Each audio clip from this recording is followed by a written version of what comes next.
Hello, എല്ലാവർക്കും ഷാനുസ് kitchen വ്ളോഗിലേക്ക് സ്വാഗതം. ഇന്നിപ്പോൾ എന്താണ് ചായക്കടിക്ക് വൈകുന്നേരം ഉണ്ടാക്കുക എന്ന് ആലോചിച്ചിരിക്കുമ്പോഴാണ് ഉച്ചയ്ക്ക് കറി വെക്കാൻ കൊണ്ടുവന്ന ചിക്കനിൽ നിന്ന് 2-3 പീസ് ചിക്കന് 2 ഉള്ളി എടുത്ത് കുറച്ച് കടലമാവ് ഉണ്ടെങ്കിൽ നമുക്കൊരു പ്ലേറ്റ് നിറയെ ചായക്കടി ഉണ്ടാക്കാം. അപ്പോൾ എങ്ങനെയാണ് ഇത് ഉണ്ടാക്കുന്നത് നമുക്ക് നോക്കാം. വീഡിയോ എല്ലാവരും കണ്ടു നോക്കുക. ഇഷ്ടമാവുകയാണെങ്കിൽ ലൈക്ക് ചെയ്യുക, നിങ്ങളുടെ അഭിപ്രായമായിട്ട് കമൻറ്റായിട്ട് അറിയിക്കുകയും ചെയ്യാം കേട്ടോ. അപ്പോൾ അതിന് വേണ്ടി ആദ്യം തന്നെ ഒരു ബൗളിലേക്ക് 2 സവാള എടുത്തിട്ടുണ്ട്. ഞാൻ മീഡിയം സൈസിലുള്ള അത്യാവശ്യം വലിയ സവാളയാണ് എടുത്തിട്ടുള്ളത്. ഇതുപോലെ ചെറുതായി കട്ട് ചെയ്തത് ബൗളിലേക്ക് ഇട്ട് കൊടുക്കാം. പിന്നെ കുറച്ച് ഇഞ്ചി, പച്ചമുളക്, കറിവേപ്പില, മല്ലിയില എല്ലാം കൂടി നന്നായിട്ടൊന്ന് ചെറുതായിട്ട് അരിഞ്ഞ് അതും കൂടി ഇതിലേക്ക് ചേർത്ത് കൊടുക്കുക. മല്ലിയിലും കറിവേപ്പിലും കുറച്ചധികം ചേർത്തോളൂ, നല്ല ടേസ്റ്റ് ഉണ്ടാവും. ഇനി ഇതിലേക്ക് 1/4 ടീസ്പൂൺ മഞ്ഞൾപ്പൊടി ഇട്ട് കൊടുക്കാം. നമുക്ക് ഒന്ന് മിക്സ് ആക്കിയതിന് ശേഷം പിന്നെ ഇതിലേക്ക് എരിവിന് ആവശ്യമായിട്ട് നിങ്ങൾക്ക് എരിവ് കൂടുതൽ വേണമെന്നുണ്ടെങ്കിൽ മുളക് ചേർത്ത് കൊടുക്കുക. ആവശ്യത്തിന് ഉപ്പ് ഇട്ട് കൊടുക്കുക. ഇനി 1 ടേബിൾ സ്പൂണ് കശ്മീരി ചില്ലി മുളക് പൊടിയാണ് ഇട്ട് കൊടുക്കുന്നത്. കളറൊന്നും തന്നെ ഞാനിതിൽ വേറെ ആഡ് ചെയ്തിട്ടില്ല. ഈ ഒരു മുളക് പൊടി ചേർക്കുമ്പോൾ നല്ല കളർ ഉണ്ടാവും. ഇനി ഇതിലേക്കൊരു 1.25 കപ്പ് കടലമാവ് ഇട്ട് കൊടുത്തിട്ടുണ്ട്. ഒരു 1/4 കപ്പ് അരിപ്പൊടിയും കൂടി ചേർത്ത് കൊടുത്തിട്ടുണ്ട്. എന്നിട്ട് ഇനി ഇതിലേക്കൊരു 1/4 ടേബിൾ സ്പൂണ് ചിക്കൻ മസാലപ്പൊടിയും കൂടി ചേർത്ത് കൊടുത്തിട്ട് നല്ലതുപോലെ ഒന്ന് മിക്സ് ചെയ്യാം. നമുക്ക് കൈകൊണ്ട് മിക്സ് ചെയ്യുകയാണെങ്കിൽ ഏറ്റവും നല്ലതായിരിക്കും. അപ്പോൾ നല്ലതുപോലെ മിക്സ് ആക്കിയതിന് ശേഷം ഇനി ഇതിലേക്ക് ആവശ്യത്തിന് വെള്ളം കൂടി ചേർത്ത് കൊടുത്തിട്ട് നമ്മുടെ പക്കവടയുടെ ആ ഒരു കൺസിസ്റ്റൻസിയിൽ വേണം നമ്മളിത് മാവ് കുഴച്ചെടുക്കാനായിട്ട്.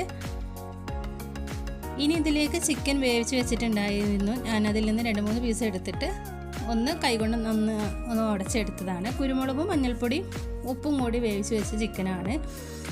ഒരു 2 പീസ് ചിക്കൻ മതി നമുക്ക്, എന്നാലും അത്യാവശ്യത്തിന് അതിൻ്റെ ആ ഒരു ഫ്ലേവർ നല്ലതുപോലെ ഉണ്ടാവും. എന്നിട്ട് ആവശ്യത്തിന് വെള്ളം കൂടി ചേർത്ത് കൊടുത്തിട്ട് നല്ലതുപോലെ ഒന്ന് മിക്സ് ആക്കാം. നമുക്ക് ഒരുപാട് വെള്ളം ഒറ്റയടിക്ക് അങ്ങോട്ട് ഒഴിച്ച് കൊടുക്കേണ്ട, അങ്ങനെയാകുമ്പോൾ ലൂസായിട്ട് പോവും.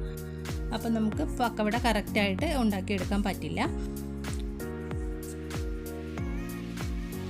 അപ്പം ഞാൻ സ്പൂൺ മാറ്റിയതിന് ശേഷം കൈകൊണ്ട് തന്നെ നന്നായിട്ടൊന്ന് കുഴച്ച് നല്ലതുപോലെ കുഴച്ചെടുത്തിട്ടുണ്ട്. ഇനി ഇതൊന്ന് അടച്ച് വെച്ചിട്ട് നമുക്ക് 1 മണിക്കൂറെങ്കിലും റെസ്റ്റ് ചെയ്യാൻ വെക്കുകയാണെങ്കിൽ നന്നായിരിക്കും. നല്ലതുപോലെ നമുക്ക് പക്കവട നന്നായിട്ട് പൊങ്ങി വരും. ഇതിൽ ബേക്കിംഗ് സോഡ ഒന്നും തന്നെ ഞാൻ ചേർത്ത് കൊടുത്തിട്ടില്ല.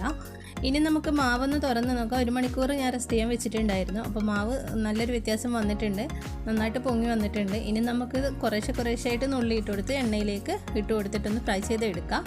അപ്പോൾ ഓയിൽ നന്നായിട്ട് ചൂടായിട്ടുണ്ട്. ഇവിടെ ആദ്യം നല്ലതുപോലെ ഒന്ന് ചൂടായതിന് ശേഷം നമുക്കിതിലേക്ക് പക്കവടേൻ്റെ ആ ഒരു ഷേപ്പിലോ ഇങ്ങനെ നുള്ളി ഇട്ട് കൊടുത്തതിന് ശേഷം പിന്നീട് ഒന്ന് മീഡിയം ഫ്ലെയിമിലേക്ക് മാറ്റിയാൽ മതി. കറക്റ്റ് ഷേപ്പൊന്നും ആവില്ല എങ്കിൽ പക്കവട ആകുമ്പോൾ ഒരുപാട് വലുതായിട്ട് ഇട്ട് കൊടുക്കണ്ട, ചെറുതായിട്ട് നുള്ളി ഇട്ട് കൊടുത്താൽ മതി.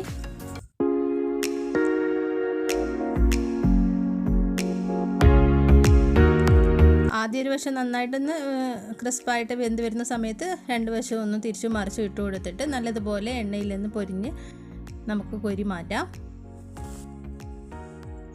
അപ്പോൾ ഇതിവിടെ ആയിട്ടുണ്ട്. ഇത് നമുക്കിനി എണ്ണയിൽ നിന്ന് ഒരു ടിഷ്യൂ പേപ്പറിലേക്കോ എന്തിലേക്കോ മാറ്റാം. അപ്പോൾ ഞാനൊരു പ്ലേറ്റിലേക്ക് മാറ്റിയിട്ടുണ്ട്.